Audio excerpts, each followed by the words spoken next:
better together today.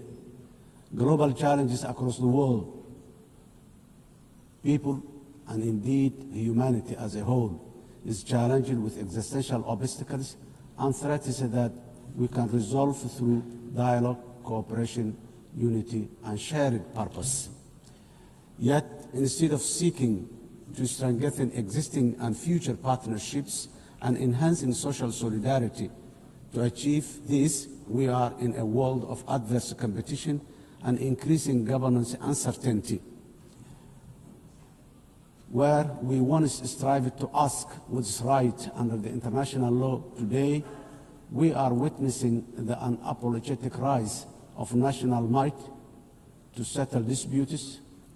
This is a truly dark and dangerous path that threatens the hard-won, rules-based international order we collectively agreed on as UN member states.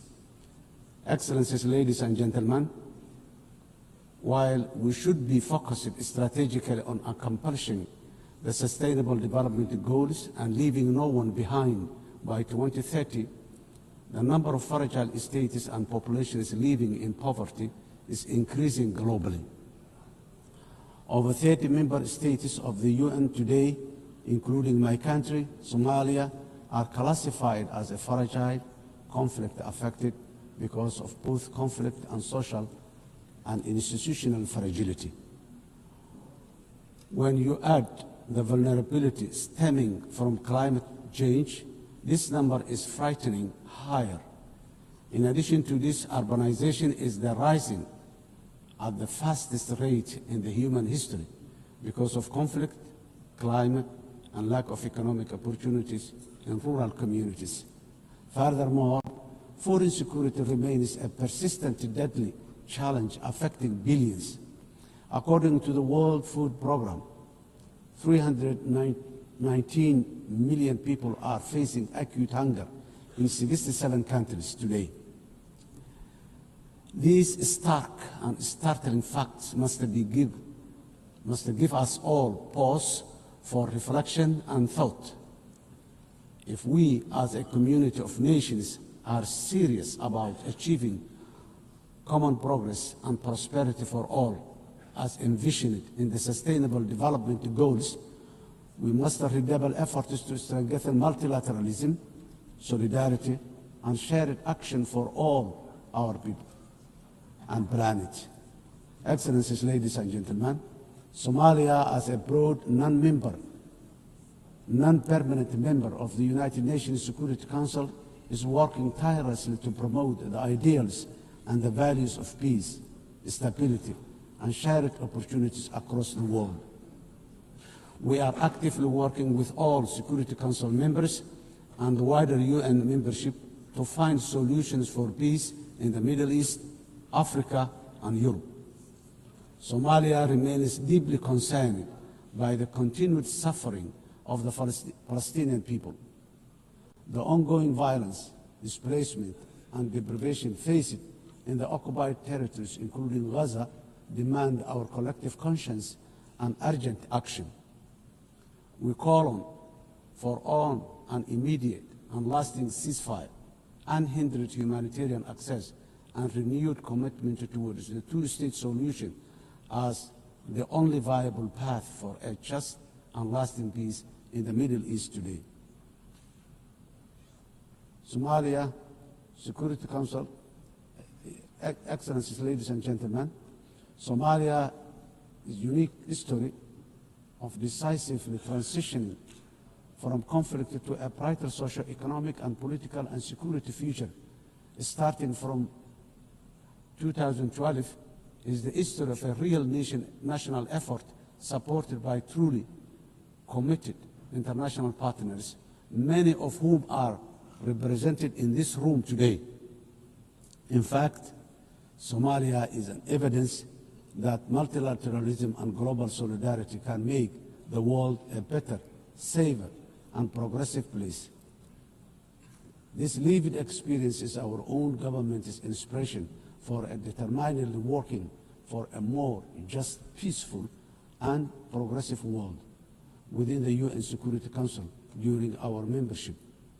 because we know that we are truly better together.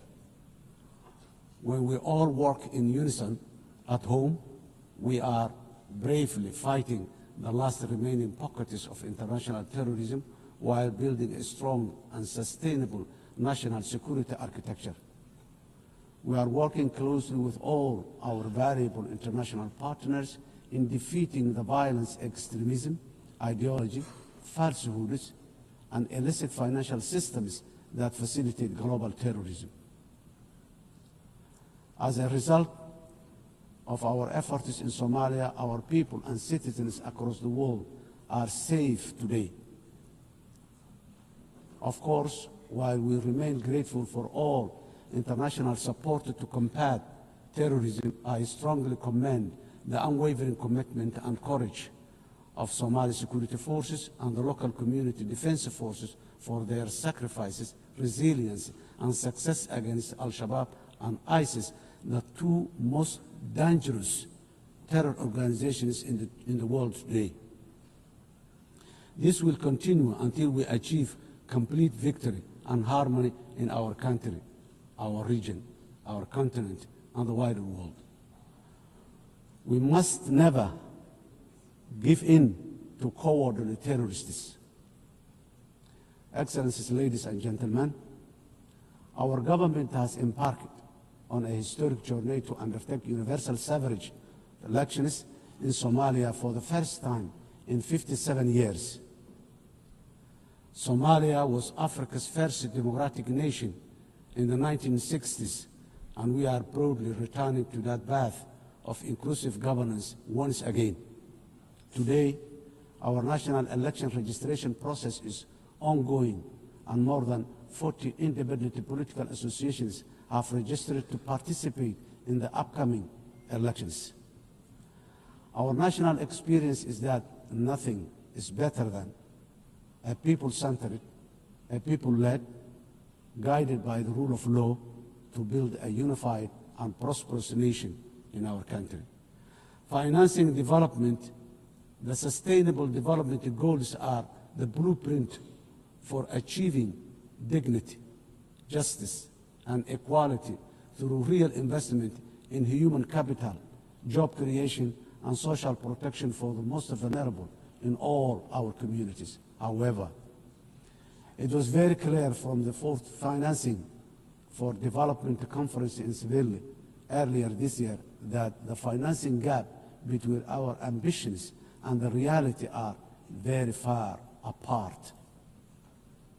Today, developing nations are facing the terrible shock of high debt burden, higher cost of sovereign borrowing, and expenditure on recurrent shocks, which is impossible to budget for annually. The traditional economic model of forecasting predictable expenditure supported by clear revenue streams is no longer this simple. Governments of the developing nations are also now subjected to real-time investment cuts in core developmental activities, including health, education, and basic infrastructure. This is because of realignment of the already dwindling development assistance they use to receive from the developing nations. This is not sustainable, and if we, as a community of nations, are to achieve collective developmental progress together. Excellencies, ladies and gentlemen, in Somalia, we are taking responsibility of our own economic development by building on the successes of our recent reform based on the debt relief. Today, we are focused on mitigating the excruciating cost of public service investment by continuously raising domestic revenue, strengthening public financial management systems, and enforcing strict expenditure controls while enhancing transparency and accountability. Furthermore, we are committed to benefiting from strategic location and natural resources through trade with our region and the world.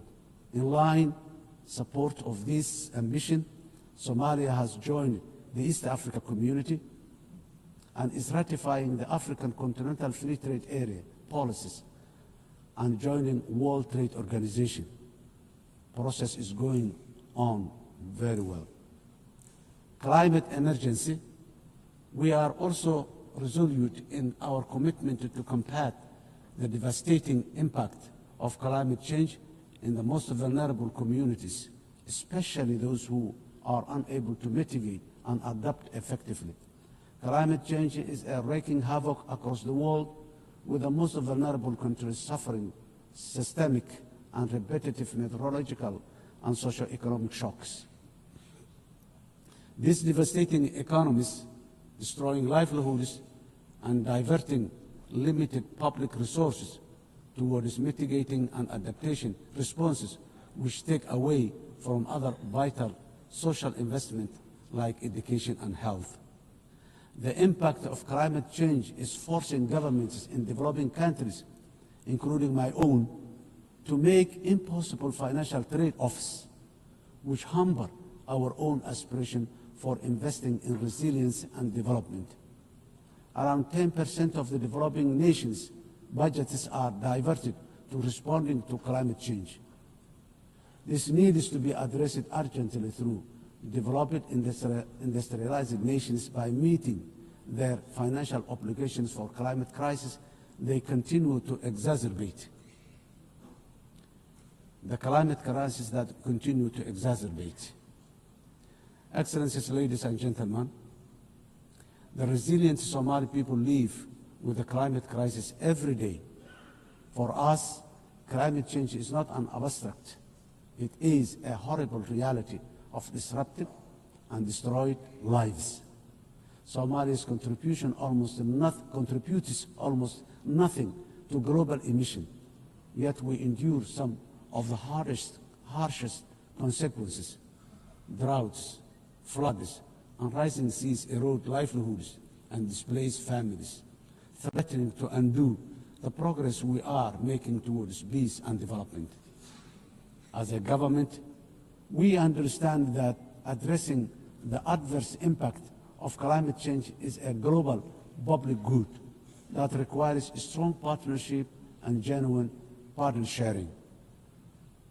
On our part, Somalia has adopted the national climate change policy, updated our national determined contribution, and is preparing its first biennial transparency report. We are also developing a robust national climate finance strategy to guide how we mobilize and manage resources to address the challenge. To ensure these resources are used effectively, we have established the National Climate Fund, a dedicated institution to channel climate financing transparently and directly to the communities on the ground, We are restoring degraded lands, strengthening water security, and piloting nature-based solutions that protect both people and ecosystems. Despite our efforts, accessing climate finance remains too slow and complex. As our government strengthens its domestic revenue capacity and initiates the process for pre-arranging disaster risk financing, we call for financial support that is accessible, affordable, predictable, and just from the international financing institutions and capital markets. Nations on the front line, like Somalia, cannot be left to face this crisis alone, unsupported by the dominant global financial architecture, which is not fit for the purpose in this age of great challenge. Excellencies, ladies and gentlemen, in conclusion, the 80th anniversary of the UN General Assembly is the best possible opportunity to take stock of our global achievement as far as our common commitments to sustainable development are concerned. We quietly transitioned from the Millennium Development Goals to now the Sustainable Development Goals. Now, I wonder, with the clock rapidly ticking very fast towards 2030, what the next acronyms of our global development aspirations will be. For us, being better together means common ownership, common responsibility, and genuine power sharing on the global achievement of sustainable development through investment in a resilient and fair future for all. I thank you.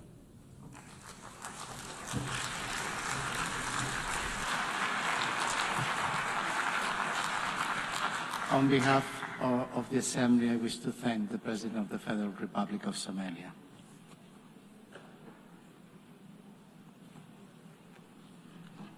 And now the Assembly will hear an address of His Excellency Jakob Mitovic, President of Montenegro. I request protocol to escort His Excellency and invite him to address the Assembly.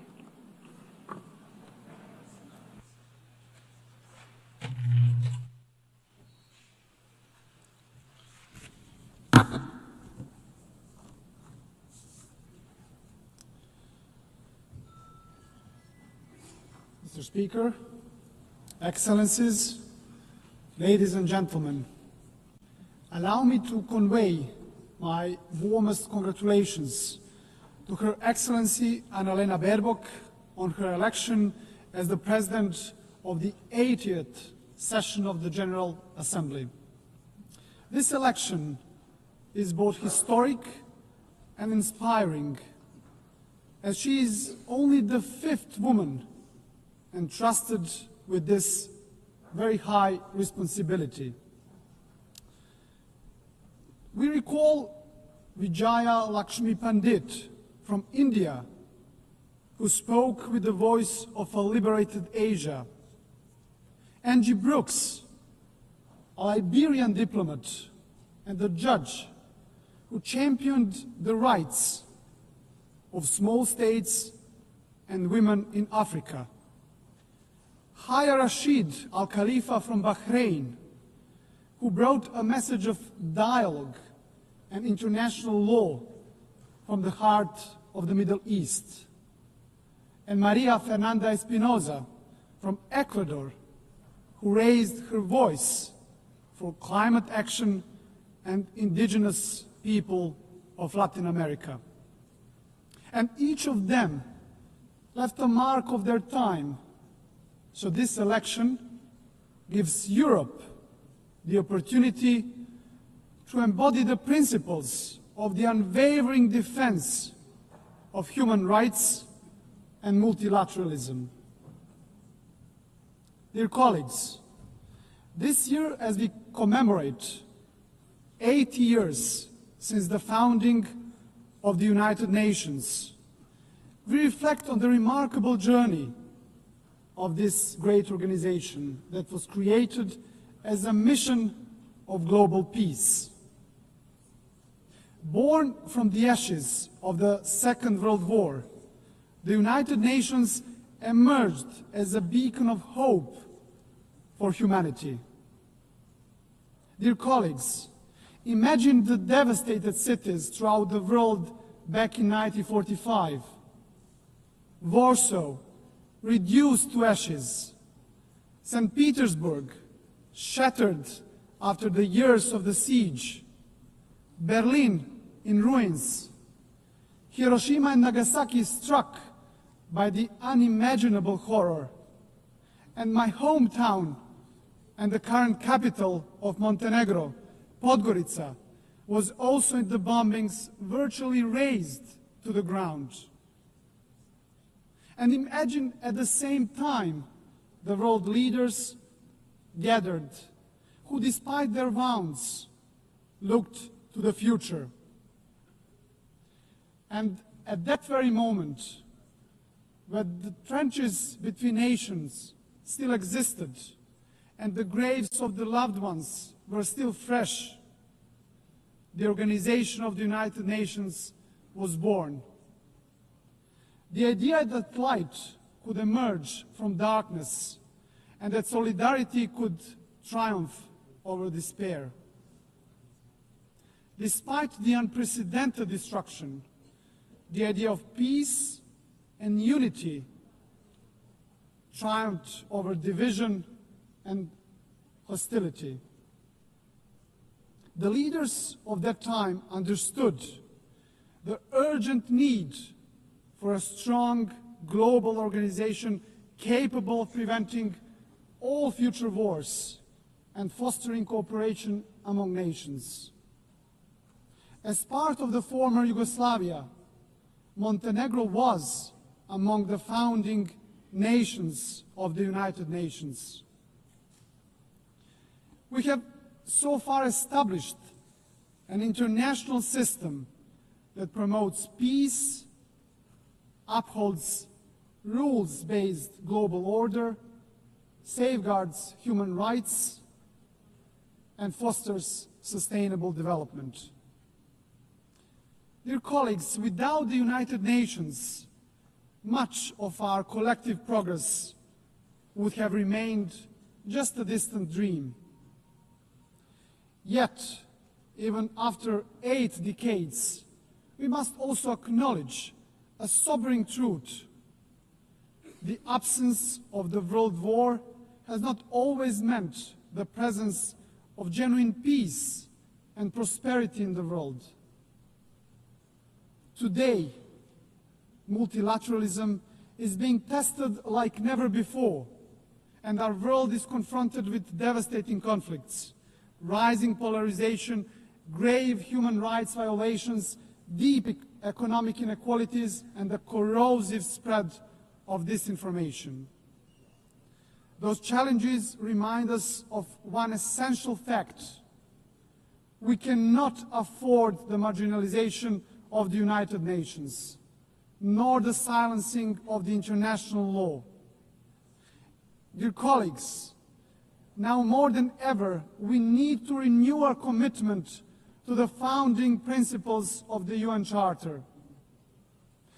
And despite its imperfections, the United Nations remains the only global organization where every nation has a seat and a voice, and where international law remains the basis for international legitimacy. And that makes the United Nations indispensable. Ladies and gentlemen, since regaining our independence back in 2006, Montenegro worked hand in hand with the United Nations to advance reforms in sustainable development, human rights and good governance, and in line with our European Union membership aspirations. Next year, we will proudly mark 2 decades of regaining our independence, as well as 2 decades of our UN membership. So over the past 20 years, Montenegro has evolved into a modern democracy. This transformation is also reflected in our economy, which has grown steadily, driven by key sectors such as tourism and energy. Our resilience has been tested by many global crises. Yet, Montenegro remains firmly committed to building a knowledge-based economy that fosters sustainable development and contributes to regional stability and regional prosperity. Montenegro's commitment to the United Nations and multilateralism remains a cornerstone of our foreign policy, fully in harmony with our European and Euro-Atlantic paths, and our dedication to good neighborly relations and regional cooperation. With NATO membership as the pillar of our security, our strategic focus is now on joining the European Union by 2028. It's an ambitious goal, dear colleagues, yet one that is now firmly within our reach. And as the most advanced EU candidate country, Montenegro remains steadfast in implementing structural reforms and fully aligned with the European Union's common foreign and security policy. We are convinced that the EU integration is a catalyst for lasting progress, stability, and ultimately security of the European continent. And in this process, Montenegro is not only a beneficiary, but also a contributor, demonstrating that enlargement strengthens the European Union as much as it strengthens the candidate countries. Your Excellencies, to strengthen multilateralism, we also must confront its weaknesses. The Security Council is increasingly paralyzed and unable to fulfill its mandate as the primary guardian of peace and security. The latest example is the war in Ukraine, which has brought unimaginable suffering to the people of Ukraine. And Montenegro welcomes recent diplomatic efforts of the international community led by the United States aimed at achieving a just and lasting peace. And we sincerely hope that these efforts will succeed. At the same time, Montenegro is deeply concerned about the unfolding humanitarian suffering of the Palestinian people in Gaza. And we call for an immediate ceasefire. Montenegro also strongly condemned the horrific terrorist attack by Hamas on October the 7th, 2023, and calls for unconditional release of all hostages. Montenegro has consistently supported a peaceful resolution of the Israeli-Palestinian conflict based on the two-state solution in full accordance with international law and relevant United Nations resolutions. And this is why we also endorsed the New York Declaration on the peaceful settlement of the question of Palestine and the implementation of the two-state solution. Dear colleagues, dear delegates, Montenegro fully supports the implementation of the UN Pact for the Future, as well as the Seville Compromise, a renewed global commitment for financing sustainable development, as important steps in strengthening our collective capacity to respond to global challenges. And we also believe that the upcoming second World Summit for Social Development must move decisively beyond reflection and analysis and deliver concrete, tangible solutions that will improve lives of people across the globe. Ladies and gentlemen, back in 1991, Montenegro proudly became the world's first ecological state, a milestone that proclaimed our commitment to the highest principles of environmental protection, the preservation of nature, and the pursuit of sustainable development. UN Agenda 2030 remains our guiding light for sustainable development. And Montenegro takes pride in being among the first countries in the world to integrate all the SDGs into its national framework almost a decade ago. A further important step in advancing the implementation of the 2030 Agenda was the creation of the SDG Acceleration Fund, a powerful mechanism for financing SDG goals.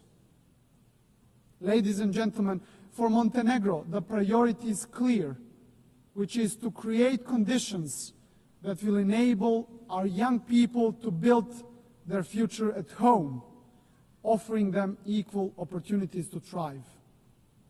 And by insisting on the value of knowledge and ensuring equal access to education, we strive to reduce inequalities and empower our citizens to reach their full potential. Ladies and gentlemen, climate change must be tackled globally and urgently. And it is no longer just warnings from the scientists. It is floods that swallow villages and cities, fires that destroy forests, fields, and homes. and delaying a more decisive action on the international scale means gambling with the lives of those who live today, but also of the future generations. Dear colleagues, rapid technological change, and particularly the rise of the artificial intelligence, must be harnessed in a safe, responsible, and inclusive manner. Technology should be an evolutionary gift to humanity, developed, founded, and guided with social responsibility, serving the greater good.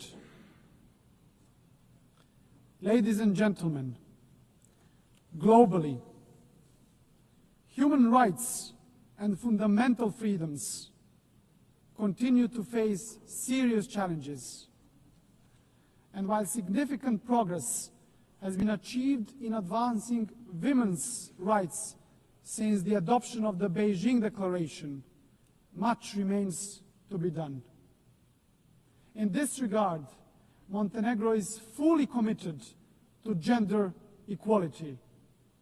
We have harmonized national policies with the best international standards, strengthened our institutions dedicated to the protection of women's rights, and promoted women's leadership in all spheres of our society.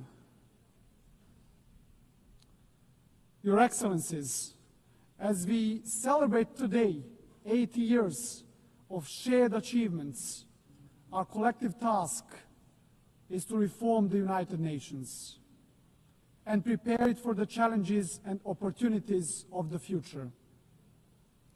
Criticism of the UN reflects not just on the organization itself, but on all of us as member states. For it is we who have created it, who guide it, and who bear responsibility to strengthen it. This is why Montenegro strongly supports the Secretary General's reform initiative, UNTV. It must not be seen as a mere bureaucratic exercise, but embraced as a commitment, a solemn commitment that the United Nations of tomorrow will be more agile and more efficient. And at the heart of these efforts must remain the UN's three key pillars: peace and security, sustainable development, and human rights, as the bedrock of all United Nations action. To conclude, dear friends, Montenegro is firm in its conviction that the United Nations must remain the cornerstone of peace, international law must prevail over force, and the rule-based order must be further strengthened.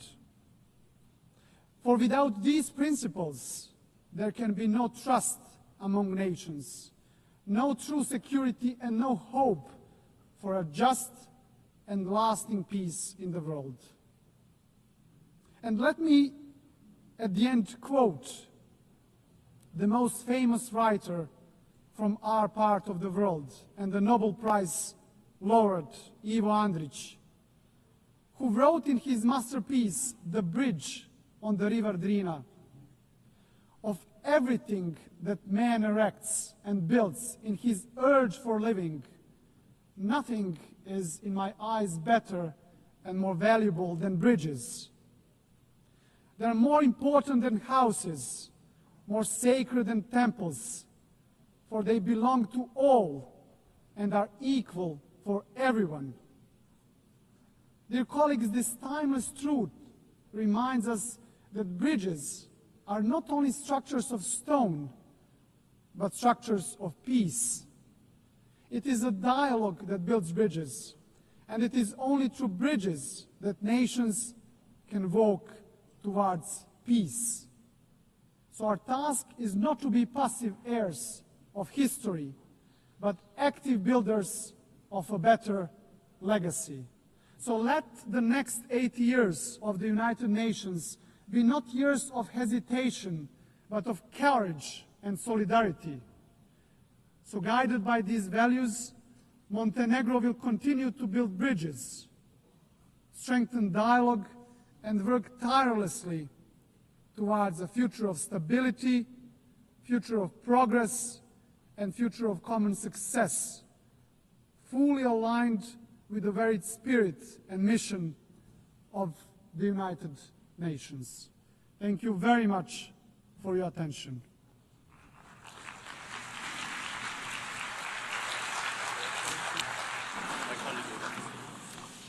On behalf of the Assembly, I wish to thank the President of Montenegro.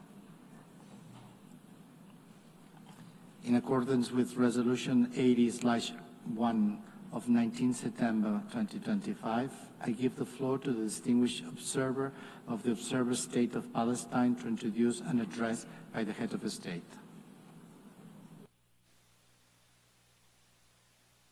بسم الله الرحمن الرحيم. In the name of God, the Merciful, the Compassionate, Her Excellency Annalena Baerbock, President of the General Assembly, His Excellency Antonio Guterres, Secretary General of the United Nations, Your Excellencies, Highnesses, and Heads of Delegations, may the mercy and blessings of God be upon you.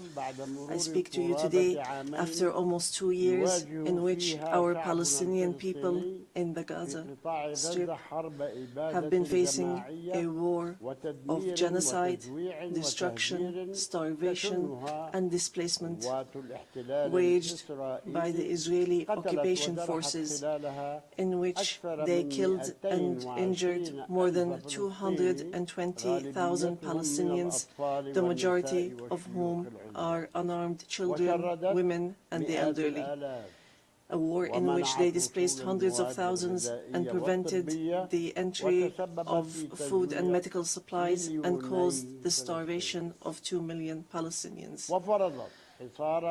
They imposed a stifling siege on an entire people and destroyed more than 80% of homes, schools, hospitals, churches, mosques, facilities, and infrastructure. What Israel is carrying out is not merely an aggression. It is a war crime and a crime against humanity that is both documented and monitored, and it will be recorded in history books and the pages of international conscience as one of the most horrific chapters of humanitarian tragedy in the 20th and 21st centuries. In the West Bank, including East Jerusalem, the capital of the State of Palestine, the extremist Israeli government continues to implement its settlement policies through illegal settlement expansion and developing projects for annexing settlements. The latest was the construction plan for E1, which would divide the West Bank into 2 parts and would isolate occupied Jerusalem from its surroundings and would undermine the option of the two-state solution in a blatant violation of international law and relevant Security Council resolutions, specifically Resolution 2334. Furthermore, the Israeli Prime Minister announced a plan for what he calls Greater Israel, which we reject and completely deplore, and which involves expanding into sovereign Arab states. In addition to the brutal attack against the sisterly state of Qatar, which we condemn and see as an escalation that is grave and a blatant violation of international law, which requires a decisive intervention and deterring procedures and measures for such expansionary plans. With official support and through increasing facilities, the terrorism of settlers increases. They burn homes and fields, they uproot trees and attack villages and attack unarmed Palestinian civilians. In fact, they killed them in broad daylight under the protection of the Israeli occupation army.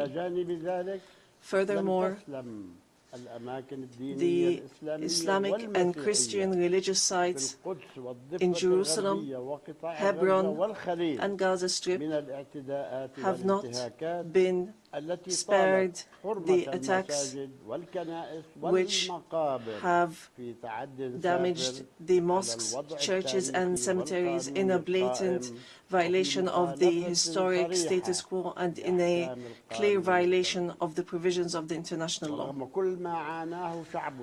Despite all what our people have suffered, we reject what Hamas carried out on the 7th of October. These actions that targeted Israeli civilians and took them hostages, because these actions do not represent the Palestinian people, nor do they represent their just struggle for freedom and independence. We have affirmed, and we will continue to affirm, that the Gaza Strip is an integral part of the state of Palestine, and that we are ready to bear full responsibility for governance and security there. Hamas will not have a role to play in governance.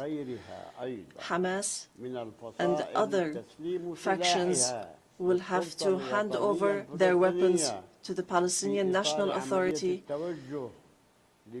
as part of a process to build the institutions of one state, one law,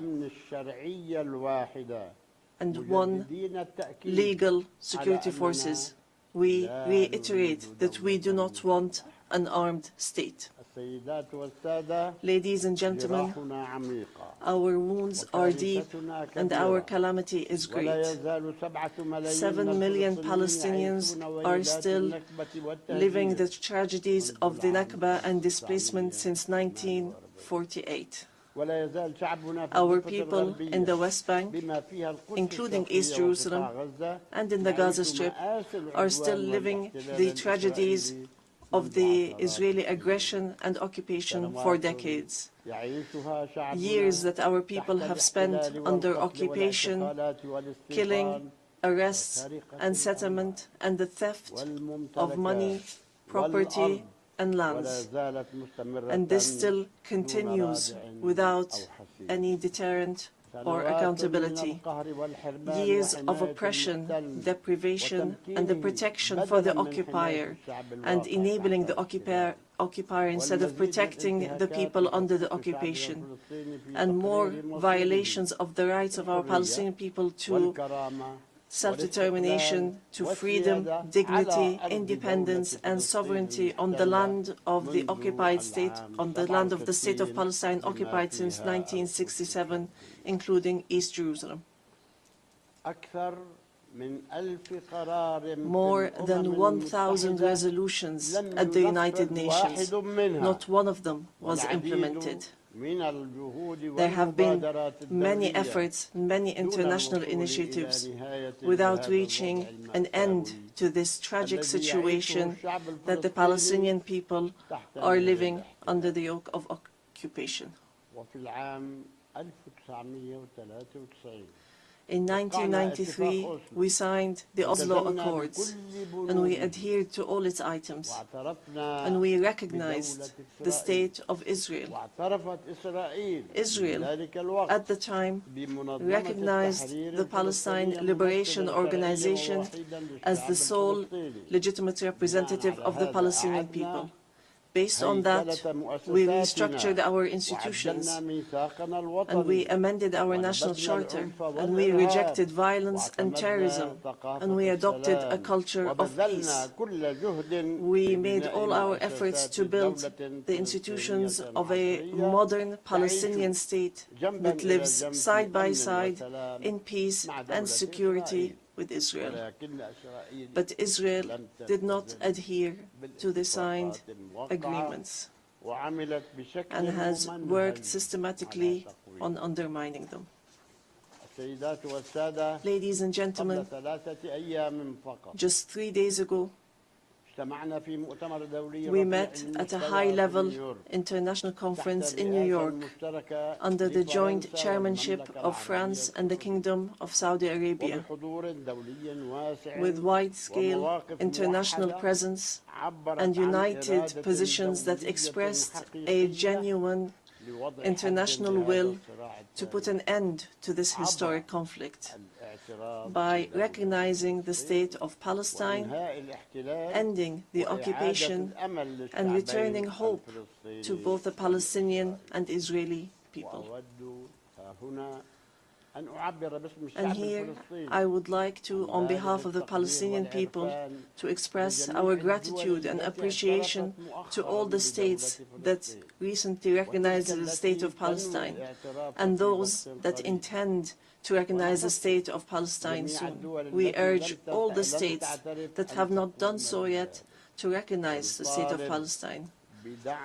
We call on supporting Palestine obtaining full membership in the United Nations. It should be noted that we have already recognized Israel's right to exist in 1988 and in 1993, and we still recognize this right. In this regard, we would like to thank France, the UK, Canada, Australia, Belgium, Portugal, Luxembourg, Malta, Monaco, San Marino, Andorra, and Denmark for their recognition of the state of Palestine. We would like to thank all 149 states which had previously recognized the state of Palestine. Our people will not forget this noble position. We would also like to commend the role of the chairmanship of this conference, the Kingdom of Saudi Arabia and France, and also the United Kingdom. We would also like to thank all the states that headed the various working groups and those which participated and continue to participate in the International Alliance for Peace. We would also like to thank the states that are supporting our efforts to stop the genocide and the occupation and achieve peace. We highly appreciate all the peoples and organizations around the world who protested in support of the rights of the Palestinian people to freedom and independence and to stop the war, destruction and starvation. We reject confusing the solidarity with the Palestinian cause and the issue of anti-Semitism, which is something that we reject based on our values and principles. Within the framework of welcoming the outcomes of the International Conference for Peace, we reiterate today before the General Assembly the following points. First, the need for an immediate and permanent end to the war in Gaza. Second, the entry without conditions of humanitarian aid through United Nations organizations, including the UNRWA, and to stop using starvation as a weapon. And here we would like to thank the brotherly and friendly states and organizations that have been sending aid. Third, the release of all hostages and prisoners on both sides. Fourth, the complete withdrawal of the occupation from the Gaza Strip and the rejection of the plans for displacement and putting an end to settlement, the terrorism of settlers, and the theft of Palestinian lands and property under the headline of annexation, and stopping the aggression against the status quo in holy sites. These are all unilateral actions that undermine the two-state solution in Gaza, the West Bank, and Jerusalem. Fifth, the state of Palestine should take their full responsibility, starting with the Administrative Committee for the Gaza Strip, which is chaired by a minister in the Palestinian government, to manage the affairs of the Gaza Strip for a temporary period, and then to connect that with the West Bank, all through Arab and international support and with Arab and international presence to protect civilians in Gaza and support the Palestinian forces under the umbrella of the United Nations rather than being a replacement. Sixth, to guarantee that the residents of the Gaza Strip remain on their lands without displacement, and to implement a recovery and reconstruction plan in both the Gaza Strip and the West Bank. Seventh, releasing the Palestinian tax money that is being held by the State of Israel unjustly, and lifting the economic siege and the barriers from the Palestinian cities, villages, and refugee camps.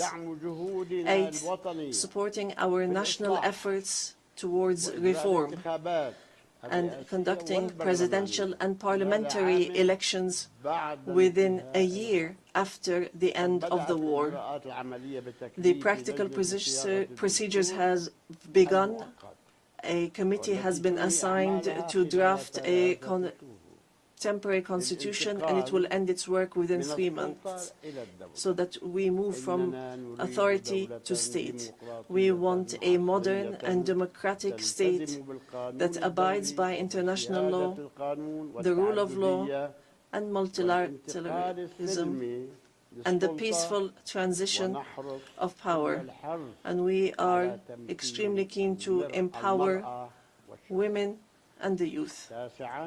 Ninth, we declare that we are ready to work with US President Donald Trump and with the Kingdom of Saudi Arabia and France, the United Nations, and all partners to implement the peace plan that was approved in the conference that was held on the 22nd of September, in a way that would lead towards a just peace and regional cooperation. Ladies and gentlemen, today we say clearly,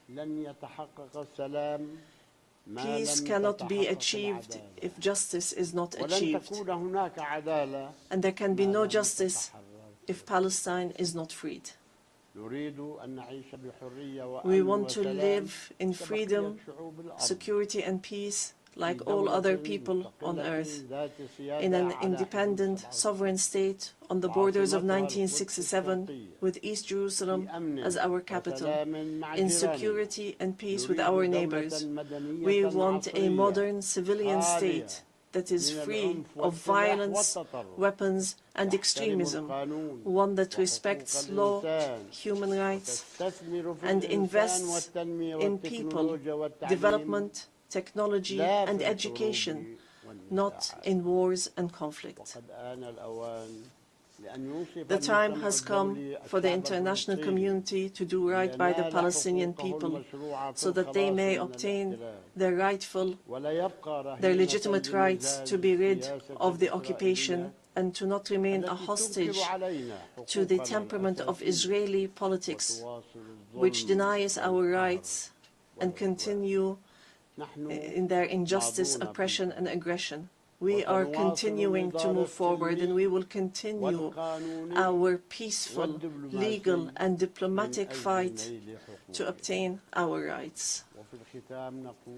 In conclusion, we say to our sons and daughters in the homeland, in the exile, and in the diaspora, no matter how much our wounds bleed, and no matter how long the suffering lasts, it will not break our will to live and survive.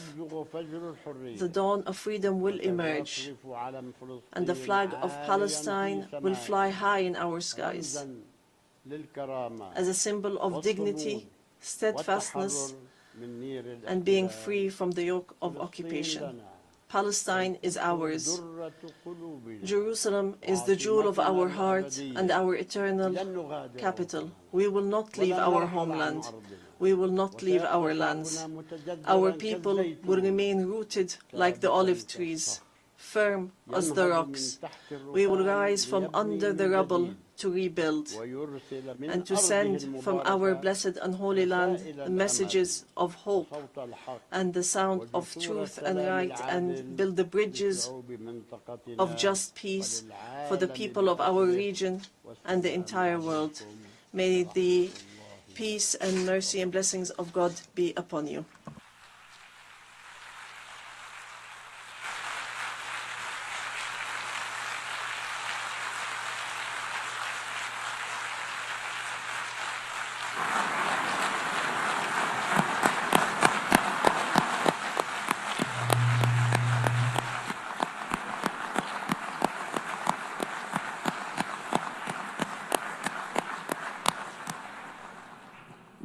On behalf of the Assembly, I wish to thank His Excellency Mahmoud Abbas, President of the State of Palestine.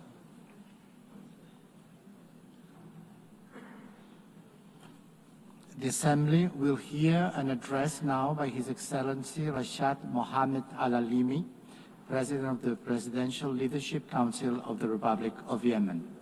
I request protocol to escort His Excellency and invite him to address the Assembly.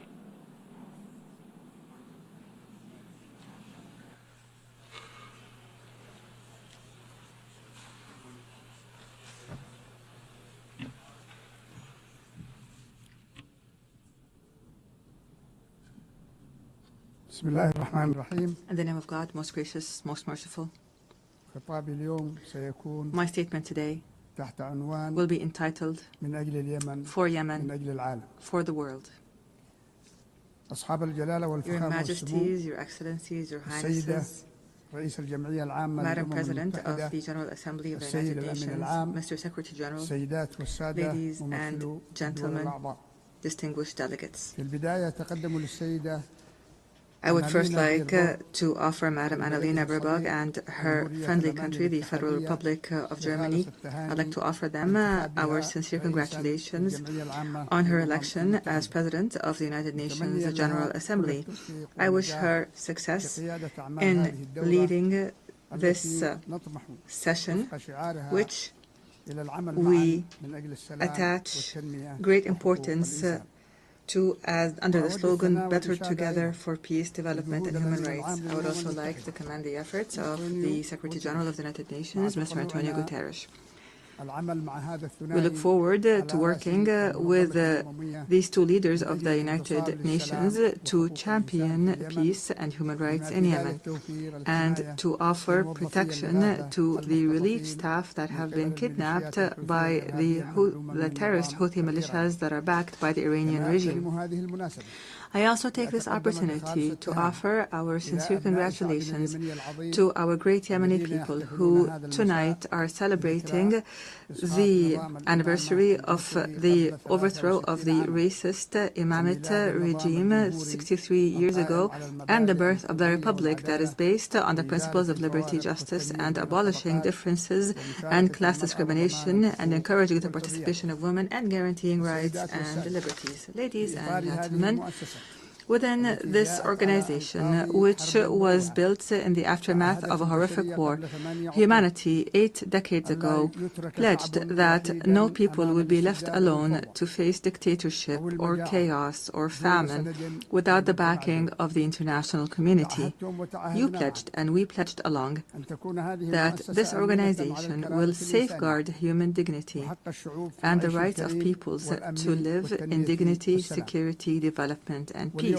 And today, after all these years have passed, we pose to you the same fateful question from the Yemeni people, whether these values and principles continue to exist or not, or else what would it mean for our country to be left hostage to the Iranian regime's expansionist schemes and its militias that that use hunger as a weapon, religion as a tool, and maritime passages as a means of blackmail. What does it mean for this country with an ancient history to become one of the most dangerous hotspots of terrorism, cross-border terrorism in the world? Therefore, we are here today not simply to speak of the epic confrontation of the Yemeni people against the most violent and arrogant of terrorist organizations at all. Rather, we are here to build on what was achieved and to call on the world once again to take action and not simply to take note, and to achieve the salvation that we have promised our people, not simply a repetition of statements of the past. Ladies and gentlemen, Yemen today is not simply a domestic crisis. Rather, it is a test of the credibility of the international organization. After a decade has passed to the coup that was orchestrated by the Houthi militias, supported by the Iranian regime, against the national consensus, our people are living one of the gravest humanitarian crises, facing security threats that transcend our borders and spread to the region and the entire world. The Houthi militias are no longer a rebel group in a remote area in the country. Rather, the Houthi militias are an international terrorist organization armed to the teeth with an advanced Iranian arsenal, including ballistic missiles and drones and booby-trapped boats and sea mines and fissile projectiles and other qualitative weapons that are internationally banned.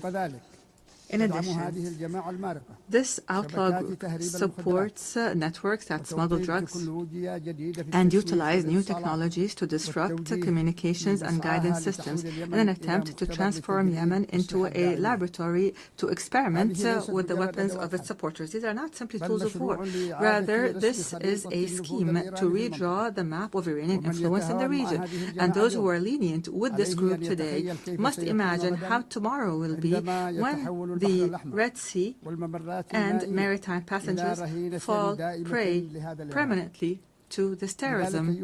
Therefore, ladies and gentlemen, the past years have proven that the policy of conflict management, by offering more incentives, has only brought more disaster and destruction.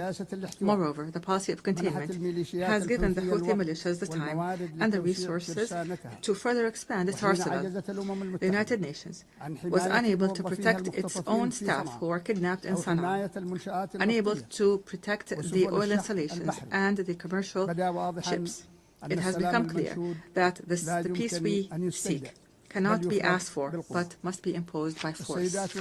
Ladies and gentlemen, it has become incumbent upon the world today to reconsider its position on the Yemeni situation. On the one side, there is a widespread national front that believes in international legitimacy and adopts the values of partnership and democracy and maintains local diversity and popular participation and works on building the institutions of the state.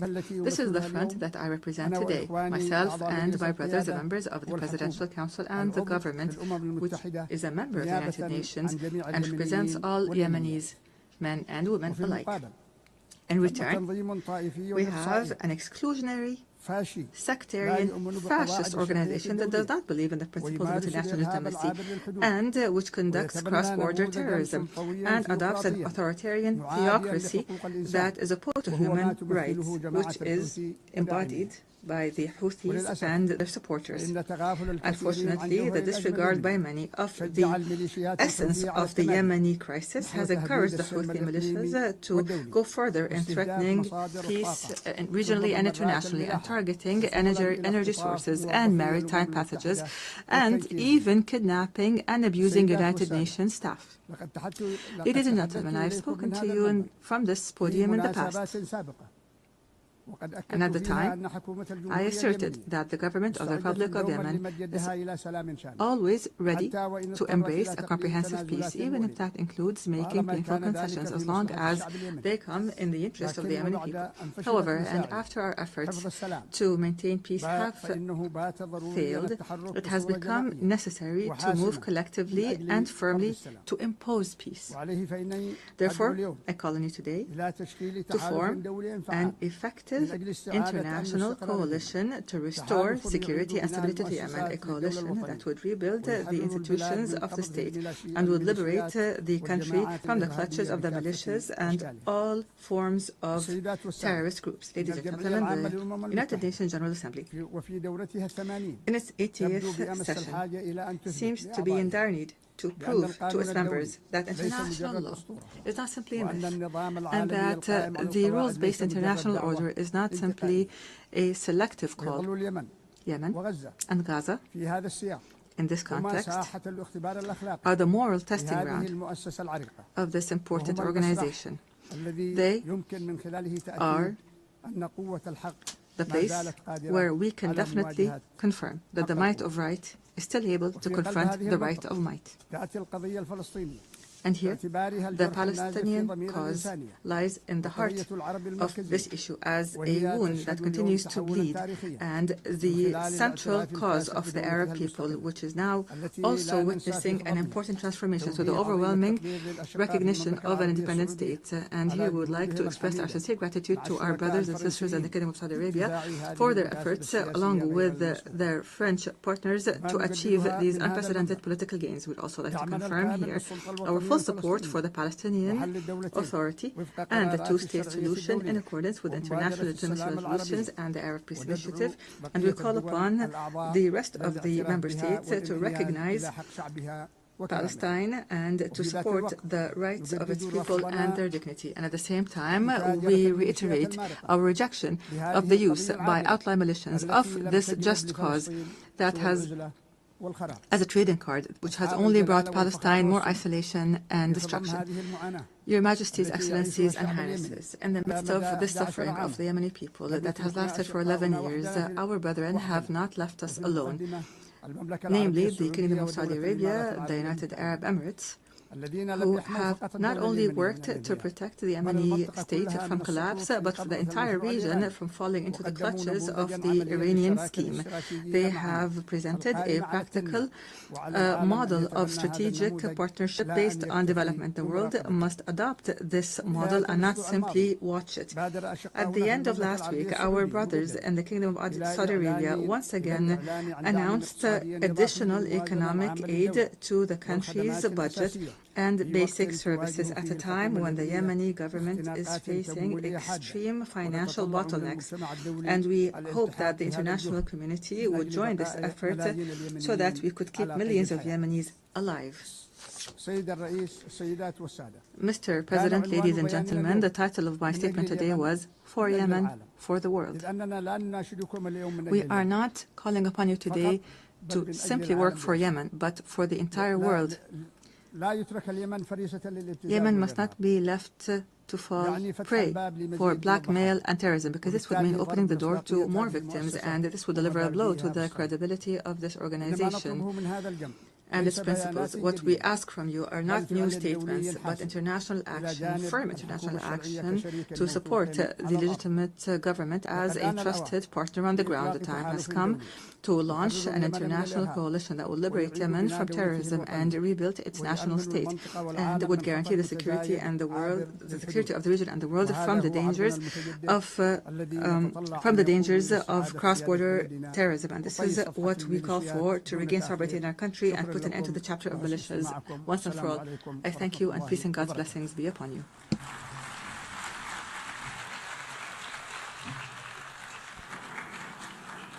On behalf of the Assembly, I wish to thank the President of the Presidential Leadership Council of the Republic of Yemen.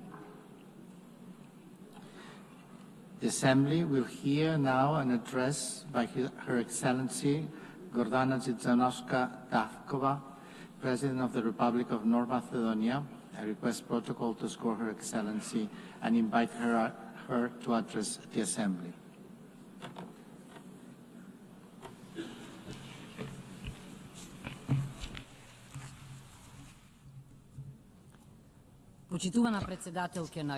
Honorable Member President of the United Nations General Assembly, Annalena Baerbock, Distinguished Secretary General of the United Nations, Mr. Guterres, esteemed Excellencies, ladies and gentlemen. Being the foundation of international law and multilateralism, the United Nations have prevented another war and numerous conflicts and have alleviated the consequences of many humanitarian crises. They have helped many nations embark on the path to sovereign equality, lifted millions of extreme poverty, and educated entire generations. They have inspired a global movement for rights and freedoms, for social justice and equality. They have raised awareness of environmental protection and mobilized humanity in the fight against climate change. For these and many other achievements, the United Nations, its agencies and leaders, have won no less than 12 Nobel Peace Prizes. Nevertheless, the United Nations today face a geopolitical and geoeconomic earthquake that is shaking the foundations of the post-World War II order. Today's crises stem from deep tectonic shifts, undermining the principles that shaped the world for the past 80 years. A new geopolitical era is emerging before our eyes. Instead of acting together on the urgent challenges such as peace and security, climate change and environmental destruction, artificial intelligence and growing inequalities, we seem to be heading towards a post-Hobbesian state of war of everyone against themselves. Instead of a single international order, parallel orders seem to be emerging, each with its own rules, values and interests, often directly against one another. Being paralyzed and isolated when most needed, I wonder if the United Nations is turning into the League of Nations. The signs are all around us. Instead of creating a sense of shared future, humanity is facing wars and loss of humanness. With international humanitarian law increasingly ignored, hunger is weaponized and humanitarian workers are targeted. Amid everyday violence, the world is oscillating between nihilistic pessimism and hedonistic escapism, between hopeless lamentation and heartless indifference, as in the first decades of the 20th century. The tremors of the international order have opened deep geopolitical fault lines. One of the most active is in Ukraine, where war has been raging for 3.5 years. Russia's aggression is a flagrant violation of the Charter of the United Nations and a direct threat to international peace and security.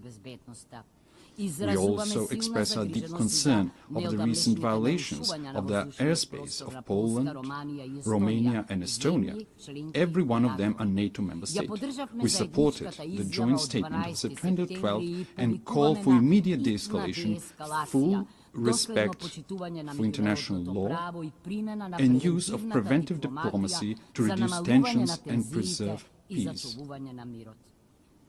Your Excellencies, the geopolitical fault line also runs through the Western Balkans region. The Macedonian accession process to the European Union has been continuously obstructed for 20 years, but not on the basis of objective Copenhagen criteria, but for subjective nationalistic reasons. The latest EU condition to start our negotiations is a new imposed amendment to the Constitution. The Constitution, lex superior and, in Rousseau's sense, a social contract between citizens, represents the most internal matter of any state.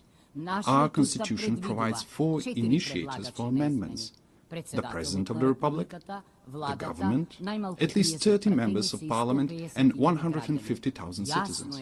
It is clear that neither our neighbors nor the European Union are authorized proposers of amendments. We emphasize that conditioning the start of negotiations to new constitutional amendments once again reopens issues of history, culture and language, questions we have been assured were settled by the Prespa agreement with Greece. We are constantly reminded that agreements must be respected. Pacta sunt servanda. We know, I agree, we note that the Treaty of Friendship, Good Neighborliness and Cooperation with Bulgaria contains no provisions for constitutional amendments. Finally, through the Constitutive Act, the EU defines itself as a unity of diversity and commits to respecting cultural and linguistic diversity, national and cultural identity, and dignity and integrity. How then is it possible that we are asked to discuss and negotiate with a neighbor about history, culture, and language? Time and again, we stress that we perceive ourselves as Europeans and deeply believe in the European project that brought peace and economic prosperity after the Second World War. The European ideal remains our greatest inspiration and strategic aspiration. As a country dedicated to good neighborly relations and regional cooperation, we do not seek disputes with our neighbors. What we desire is to be integrated in the Union, but without additional conditions and with national dignity preserved. We warn that after the war in Ukraine, the blocked European integration of the Western Balkans is not only a political, but also a security issue. With the political door closed for the Western Balkan countries and the door wide open for influences of third geopolitical centers of power, it is ironic that the Union calls for resilience towards them. Must we end up on the Security Council's agenda for the EU to unblock enlargement? If the European Union wants to be a geopolitical union, it must not leave the Western Balkans in a geopolitical vacuum. As the President of the European Commission has noted, the European Union must break the armor of consensus as soon as possible if it wants to complete the reunification of Europe and become a strong geopolitical factor again. Madam President, esteemed Excellencies, finally, I cannot but not address one of the most geopolitically volatile regions, the Middle East and Gaza. The Middle East has an ancient and rich tradition of inter-religious and inter-ethnic coexistence. History has shown that diversity, when respected, can be a source of cultural enrichment and long-term peace. But also history teaches that violence, regardless of its origin, deepens divisions, prolongs human suffering, and distances the parties from a just and comprehensive solution. We are convinced that sustainable peace in the Middle East can only be achieved through dialogue and diplomacy, in accord with international law. The inviolability of human life and dignity must be respected, even in times of war, in accord with international humanitarian law. In that spirit, we reaffirm our support for international efforts aimed at de-escalation, inclusive dialogue, and direct negotiations. Esteemed Excellencies, these geopolitical fault lines and tensions point unequivocally to the following. Without multilateral institutions and procedures, without international law and principles that would tame the strong and protect the weak, we will reenact the Thucydides Melian dialogue, with the strong doing what they can and the weak what they must. Consider how repeated violations of the United Nations Charter were tolerated, clearing the path for new ones. Remember the General Assembly resolutions left unenforced, the International Court of Justice's judgments disregarded and its opinions ignored, and the peace initiatives obstructed in the Security Council. Facing with the dysfunction of the current international order, some realists advise forgetting international treaties and conventions as a needless burden and seeking shelter in regional blocs and alliances.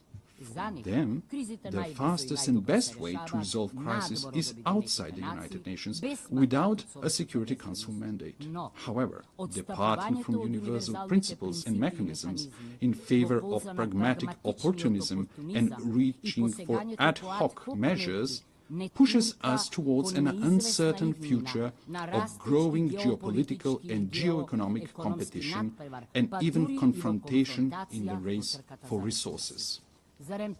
Is that the harsh world we mean to leave to our posterity? The alternative is to try to revitalize multilateralism and make its institutions more resilient to these systemic shocks.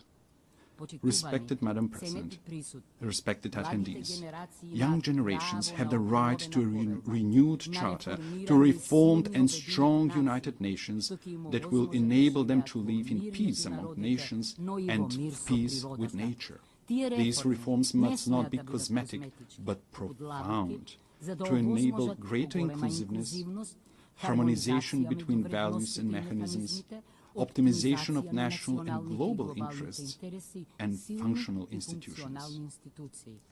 The UN reforms depend on whether they are seen as an opportunity to renew the rules-based international order or as a challenge to the privileges of some member states.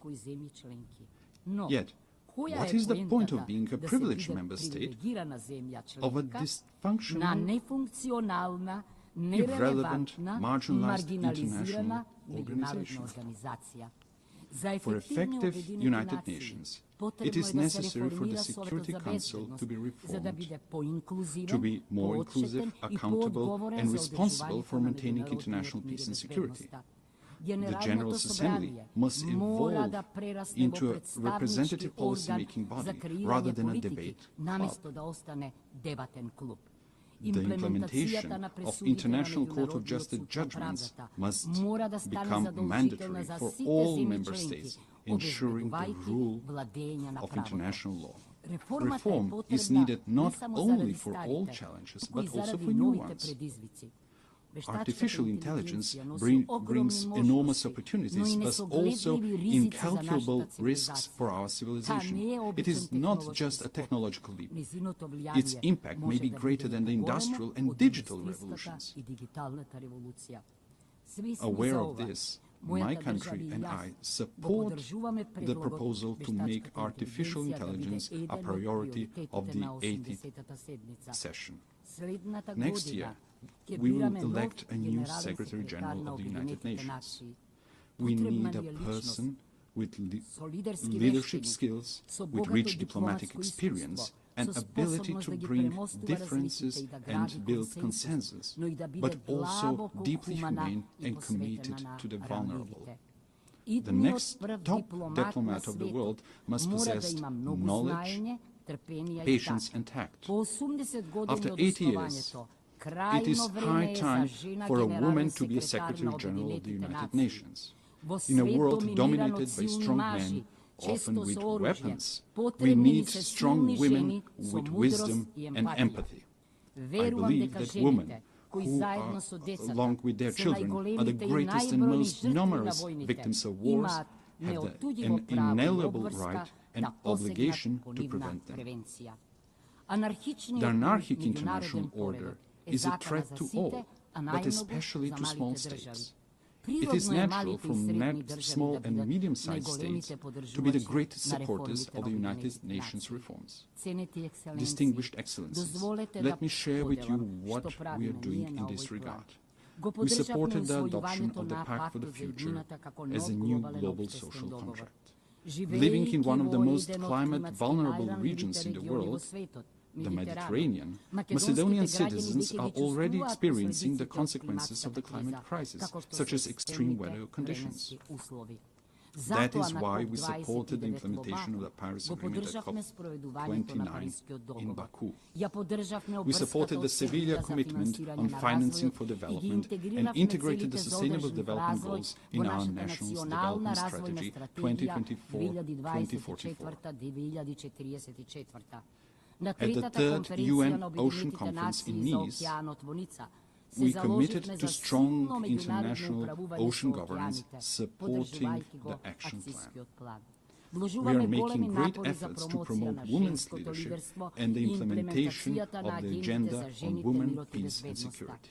We signed the new 2026-2030 framework for cooperation with the United Nations to ensure inclusive social and human development, sustainable economies and decent work, resilient and green societies and ecosystems, the rule of law and good governance.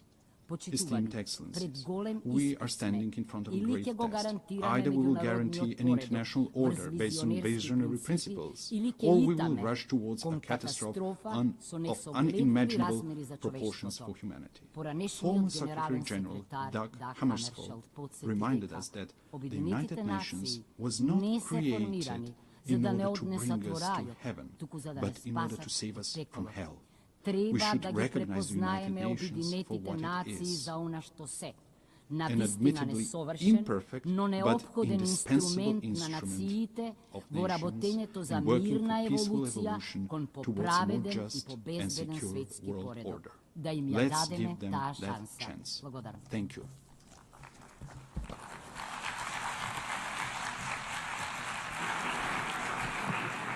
On behalf of the Assembly, I wish to thank the President of the Republic of Macedonia.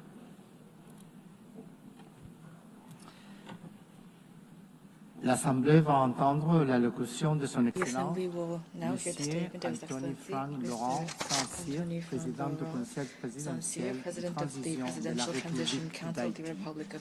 J'ai pris le protocole devant vouloir l'accompagner. His Excellency, qui nous invite à prendre la parole devant and I l'Assemblée. invite him to speak before the Assembly.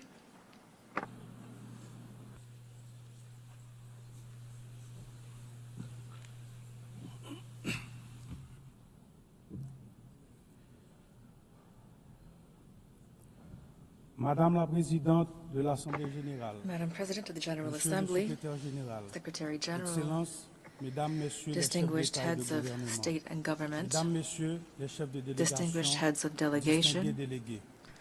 C'est distinguished avec gravité delegates, et beaucoup it's d'espoir with que a je sense porte of la voix gravity and a d'Haïti, great deal of des hope that I salutations convey the d'un peuple voice digne of et Haiti résilient, and the greetings malgré les of a épreuves dignified and représentées resilient pour people, lui-même, which, pour despite l'humanité hardships, entière, is claiming trois for itself promesses and for all of universelles. humanity three Le développement, universal le promises: respect de la dignité development, humaine et respect la for paix. human dignity, and La peace. paix qui est aujourd'hui Peace, l'urgence absolue which du is peuple now haïtien. an absolute Au nom de ce imperative for the peuple, Haitian je vous people. adresse, Madame On la behalf of this Présidente, people, mes plus sincères félicitations Madam pour President, votre I would like élection to à la tête warmly de cette congratulate Assemblée. you on your election as J'exprime President of également this la Assembly. gratitude I also au would like to Secrétaire thank général Secretary Antonio General Guterres, Antonio son Guterres engagement for his indéfectible en unwavering faveur de notre commitment to our organisation, organization son soutien and his constant constant et and multiforme multifaceted à la support République for the d'Haïti. Republic of Haiti.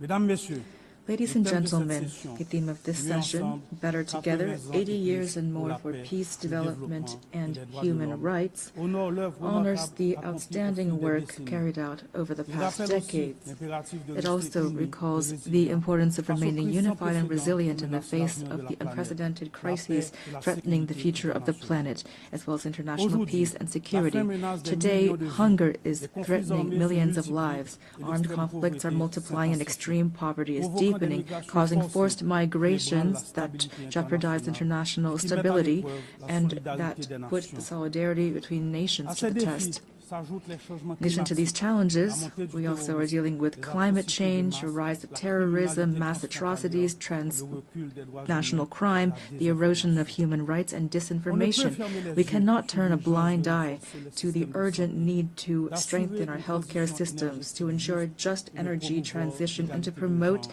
gender et l'inclusion des equality and youth inclusion. femmes. Ces enjeux appellent nous, les These leaders issues mondiaux, require à us, the assumer world notre leaders, responsabilité to de shoulder bâtir our une organisation des responsibility Nations to Unies build mieux a adaptée UN that is aux better défis adapted to the d'aujourd'hui et aux challenges espoirs of de today demain. and the hopes of Nous tomorrow. devons veiller We à must ce que ensure toutes that nos all of actions, our y actions, compris including les avancées technological technologiques breakthroughs such comme as l'intelligence artificial artificielle, intelligence, servent à la paix, au foster développement peace, et à la development, dignité and humaine. human dignity. Mesdames et messieurs, Ladies and à gentlemen, seulement 4 heures de vol just a d'ici, 4-hour se joue plane une ride from tragédie here, humaine, a human l'une des plus tragedy is graves unfolding, de one notre of the hémisphère. most devastating of our our hemisphere.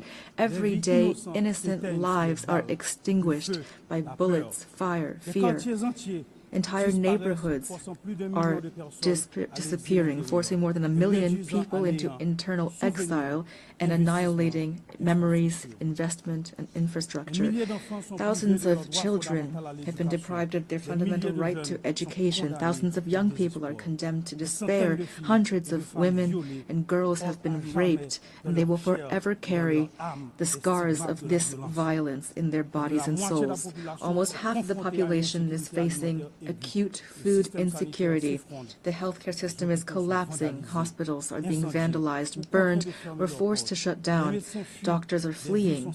Lives are being lost due to a lack of treatment. Even the treatment for persons living with HIV and tuberculosis is under threat. This is the face of Haiti today, a country at war, a modern-day Guernica, a human tragedy at the doorstep of America. Only a 4-hour flight from here. It's important to say this. Haiti is experiencing a war between criminals that want to impose violence as their social order and a population, an unarmed population that is fighting for human dignity and freedom. The response must be firm and determined. Today, the international community must stand alongside Haiti and take large-scale measures, not half steps. A strong, coordinated, and immediate action is needed. Silence and inaction are not an option. We must act quickly to protect lives, to protect the innocence of children, to provide youth with a future, and to allow citizens to decide their own future at the voting booth. Every minute lost means human lives sacrificed and an erosion of democracy. Haiti wants peace. Haiti expects peace. Haiti has the right to peace. Yes, ladies and gentlemen, peace today is the most pressing need of the Haitian people. It is the raison d'etre behind our tireless battle, the battle between our security forces, led by our security forces and the multinational security support mission.